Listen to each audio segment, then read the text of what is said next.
தீவிரவாதி இதை விடவே கூடாது. இந்த தடவை அடிக்கிற அடி அவங்களுக்கு ஒரு பயம் இருக்கணும். ஒரு இந்தியரை கூட ஒன்றுமே கை வைக்கக்கூடாது. ஹிரோஷிமா நாகசாகி கேள்விப்பட்டிருப்பீங்க. சுத்தமாக அழிச்சு வைக்க நம்மளால முடியும். அந்த நாட்டு மக்களாக இருந்தாலும் சரி, நம்ம நாட்டு மக்களாக இருந்தாலும் சரி, மக்களுக்கு தான் இந்த பாதிப்பை கண்டி, அரசியல்வாதிகளுக்கு இல்லை. தமிழ்நாட்டு கடைசியில் இருக்கோம், நமக்கே பயமாக இருக்குது. அப்போ அங்கே உள்ளவங்கெல்லாம் அவங்களுக்கு என்ன கோபமோ என்னமோ தெரியல, நம்ம மேலே அட்டாக் பண்ணிக்கிட்டே இருக்கிறாங்க. அதுக்கு தான் நம்ம பதிலடி தரோம். போர்டில் பார்த்தீங்கன்னா அதிகமான ஜெயிக்கிறதுக்கான சான்சஸ் பார்த்தீங்கன்னா இந்தியன் ஆர்மி கிட்ட தான் இருக்குது. இந்த ஸ்கெட்ச் போட்டாங்க பார்த்தீங்கன்னா 9 இது பண்ணது இப்போ பண்ணிட்டு இருக்குது எல்லாமே 2 பெண்கள். அந்த 2 மேடத்துக்கும் என்னுடைய சல்யூட். ஆக்சுவலாக இப்போ நம்ம ஃபுல்லாகவே நம்ம இப்போ இந்தியா பேஸ் பண்ணி தான் எல்லாமே போயிட்டுருக்கு. ஸோ எங்களோட சப்போர்ட் பார்த்தீங்கன்னா எப்போமோ இந்தியாவை நம்ம விட்டு கொடுக்க முடியாது. அதே மாதிரி அங்கே இருக்க மக்களையும் கொஞ்சம் கன்சிடர் பண்ணலாம். பட் இது ரொம்ப நாளாக பாகிஸ்தான் நம்மக்கிட்ட வந்து ரொம்ப இந்தியாவை டிஸ்டர்ப் பண்ண மாதிரியே இருக்குது. அதனால் இந்த தடவை கொஞ்சம் ஒரு பயம் இருக்கிற மாதிரி எதாவது பண்ணாதான் அப்படின்னு. அதுக்கு நம்ம ஒரு பப்ளிக்காக எந்த சப்போர்ட்னாலும் பண்ணுறதுக்கு எல்லாமே ரெடியாக தான் இருக்கும். எங்கள் வீட்டில் அது மாதிரி யாராவது இறந்துட்டாங்கன்னா கண்டிப்பாக எனக்கு வந்து அதை நான் சப்போர்ட் பண்ணுற மாதிரி தான். இப்போ அவங்கள நான் என்னோடய ஃபேமிலியை தான் நினச்சி நான் சொல்கிறேன். ஸோ கண்டிப்பாக அவங்களுக்கு இந்த தடவை நம்ம அகேன்ஸ்டாக எதாவது பண்ணணும் தான். அடுத்த தடவை நம்மளை வந்து இந்த மாதிரி ஒரு பயத்தில் பண்ண மாட்டாங்க.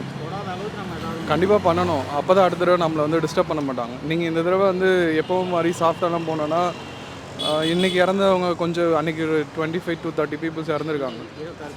ஸோ அது வந்து அதிகமாக தான் ஆகும். அவங்களுக்கு வந்து பயம் இருக்காது. ஈவன் அவங்க பாகிஸ்தான் பார்த்திங்கன்னா இது வரைக்குமே நம்மளுக்கு வந்து நார்மலாலாம் பேசலை.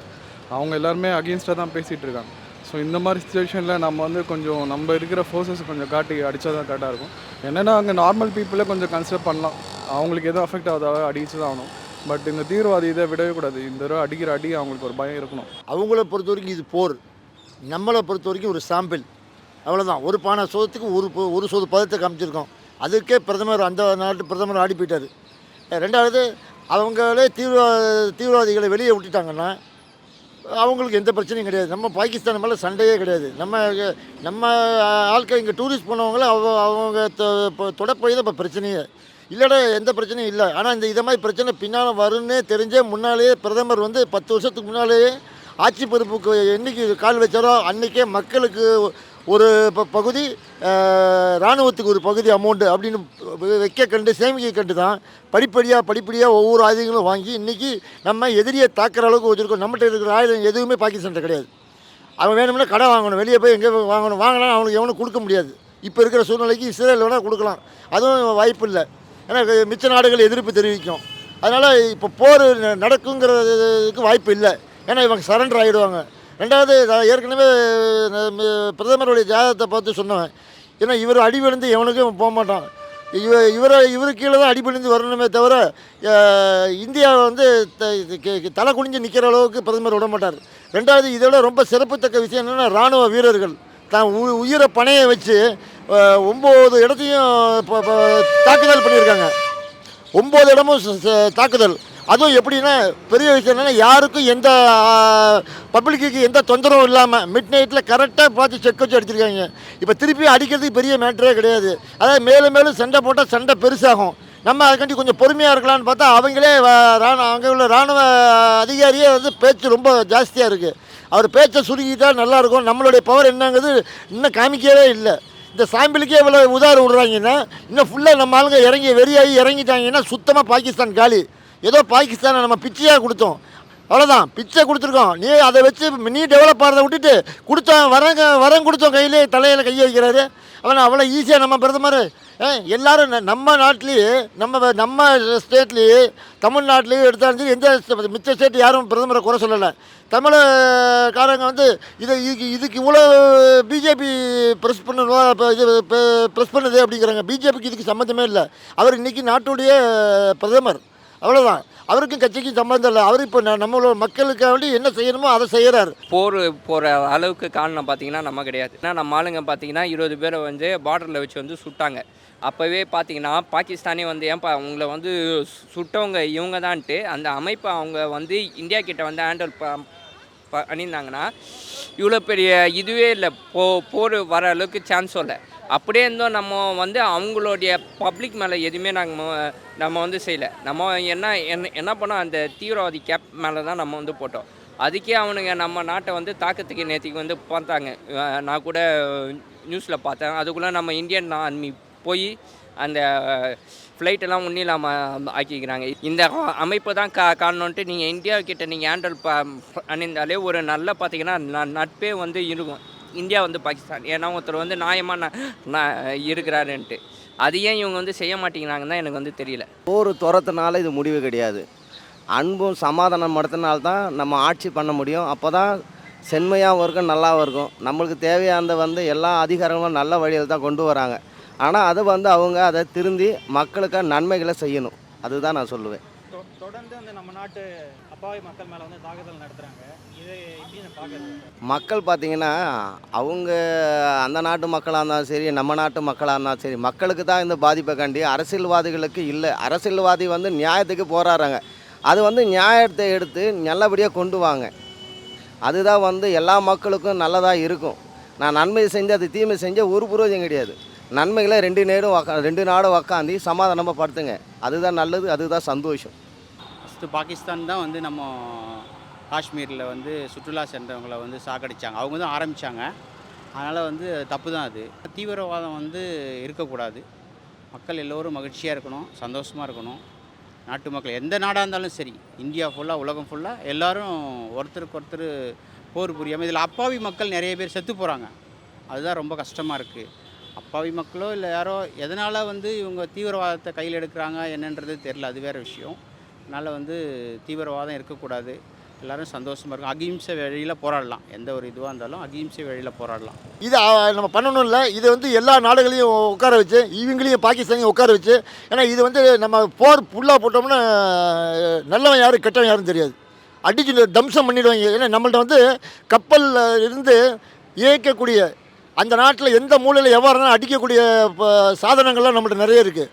லாஞ்சர்லாம் நிறைய இருக்குது. இப்போ நீங்கள் ரீசெண்டாக லாஞ்சர் பார்த்துருப்பீங்க. ரெண்டாவது இது 55 வருஷத்துக்கு அப்புறம் நடக்குது. இப்போ மோடி வந்து சாஃப்ட்டுன்னு எல்லோரும் நினச்சிட்டு இருக்காங்க. ஃபோர்ஸ் கொடுத்தாருன்னா ஃபுல்லாக பவரை அமித்ஷாவும் மோடியும் இராணுவத்துக்கு சொன்னாங்கன்னா 1 மணி நேரத்தில் பூண்டாயிடும். ஹிரோஷிமா கேள்விப்பட்டிருப்பீங்க. அந்த மாதிரி நிலைமை பாகிஸ்தானில் ஒன்றும் நடக்காது. சுத்தமாக அழிச்சு வைக்க நம்மளால் முடியும். நமக்கு ஒரு மனசாட்சி இருக்குது. ஏன்னா நம்ம தானே பிழப்புக்கு இடம் கொடுத்தோம் உங்களுக்கு. இப்போ நம்ம அடித்தோம்னா நல்லவங்களும் போவாங்க, கெட்டவங்களும் போவாங்க. அது வராமல் இருக்கணும்னு தான் மோடி நினைக்கிறாரு. அவங்க வந்து எல்லா நாட்டையும் வந்து வச்சு திருப்பி நாங்கள் இதை மாதிரி யாரையும் ஒரு இந்தியரை கூட இன்னுமே கை வைக்கக்கூடாது. இன்னுமே கையை வச்சா அந்த பாகிஸ்தானே பூண்டாக மாறிடும். அப்படியே அந்த இதை கண்டிப்பாக நம்ம பிரதமர் செய்வார். ஏன்னா மறப்போம் மன்னிப்போன்னு ஒன்று இருக்குது நம்ம இந்தியாவை பொறுத்த வரைக்கும். சரி, இந்த ஒரு தடவை. ரெண்டாவது அவங்க பாகிஸ்தான்காரங்க செய்யலை, பாகிஸ்தானுடைய தீவிரவாதி செஞ்சார். அவன் செஞ்சானா இவன் செஞ்சான், நீங்கள் உடனே தானே யார் 2 பேரும். நீ அப்படி இல்லைன்னா பாகிஸ்தான் என்ன பண்ணுற, உன்னுடைய தீவிரவாத ஆட்கள் எல்லாத்தையும் அப்புறப்படுத்து, நாங்கள் பார்த்துக்குறோம். வெளியே பார்டரை விட்டு வெளியே எடுத்து போனால் எப்படி தப்பிச்சு போகிறான்னு பார்ப்பேன். நம்மகிட்டேருந்து அவன் பார்டரில் விட சொல்லுங்கள். அவன் பார்டர்லேயும் விட மாட்டேன், நானும் வச்சுப்பேன் அப்படிங்கிறது. ரெண்டாவது இந்தியாக்காரங்க வந்தால் பேரை கேட்க, ஜாதியை கேட்குறது, மதத்தை கேட்குறது, நான் சுடுவேன். ஏன்னா அப்பா விட்ட இடமா அது. திருப்பி நாங்கள் அந்த இடத்த பிடுங்கிறதுக்கு ரொம்ப நேரம் ஆகுது பாகிஸ்தானை. இது எச்சரிக்கிறேன். நீங்கள் வேறு ஏதோ பிரைம் மினிஸ்டர் பேசுகிற மாதிரி இந்த பிரைம் மினிஸ்டர் வச்சுக்காதீங்க. இவன் வச்சு செய்வாந்தாலும் பிரதமர் மோடி வந்து வச்சு செய்வார். அது மாத்திரம் உறுதி. 10 வருஷமாக அவர் கஷ்டப்பட்ட ஒரு இதை இன்றைக்கி பிரகடனம் பண்ணியிருக்காரு. அதுக்கு என்னுடைய பிரதமருக்கு மக்கள் சார்பாக என்னுடைய வாழ்த்துக்களை தெரிவித்துக் கொள்கிறேன். இராணுவ வீரர்கள் உயிரை பணைய வச்சு போர் பண்ணிகிட்டு இருக்காங்க. அவங்க குடும்பத்தார் ரொம்ப கவலைப்பட்டிருப்பாங்க. அவங்களுக்கும் நான் வந்து நன்றி சொல்லிக்கிறேன். கவலைப்படாதீங்கம்மா, இறைவன்ட்ட நாங்கள் டெய்லி வேண்டுறோம். இல்லைங்க, நம்ம இந்தியன் ஆர்மி ஒன்றும் அவ்வளோ வந்து